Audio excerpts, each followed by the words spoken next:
Yeah, it was obviously a challenging wicket early, and I think that coming into the game under a bit of pressure and questions about where I could bat or should bat or my technique. To be honest, I haven't really heard much of that. It's only if somebody mentions it that I've heard about it. So I've just been pretty focused on how I'm preparing and playing, and I feel as though my preparation has been really good into the last, even through the T20s and the one days over here. I still feel as though my preparation and game's been in decent order. It's just a chance to get out and get some runs on the first morning of a test is always exciting, and I think especially when you look at that wicket at times you can be a little bit daunted by it, by the colour of the grass, but it was I thought we played reasonably well in that first session to get through unscathed. Yeah, I think what everyone's seen from him so far in the media and stuff that he's done, not a real lot phases him, does it? He's a pretty chilled out character who just goes with the flow, and that's the way he's always been. He hasn't changed for a long time. He's a great guy, but I think the tightness of his technique, covers his stumps, covers his off stump, looks to hit down the ground, and for such a short guy that can be quite unique at times. He's definitely got all the shots.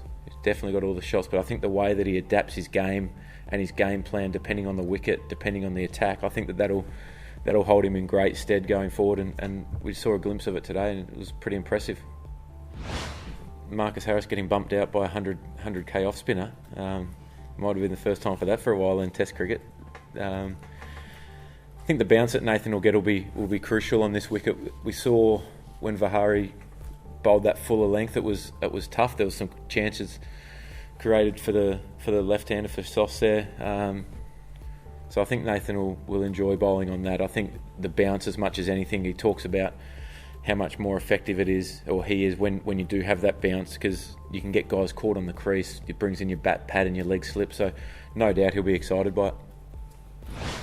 Yeah, I think that's about controlling the run rate, controlling the board. I think that at times in Australia, if a partnership gets going, the game can get away from you pretty quick. So I think that's just his way of trying to control the scoring rate, minimising boundaries at times. We knew that their quicks are world class, all four of them. So we knew it was going to be a real challenge. And at times, if you get that cut and it goes for one instead of four, that can play on your mind a bit at times. So I think it's just his way of controlling the tempo. What the guys felt in the Shield game that was played here, that the cracks, they played their part, but like in the old days when you used to see the whacker and they had massive cracks, they're not the ones that actually do much of the damage or get many of the wickets. So for us, it's about putting that out of our mind. Our quicks can obviously hone in on that when that time comes, but I think for the batters it's just about making sure that we're as sharp as we can be and playing each ball on its merits and try and take that out as best you can.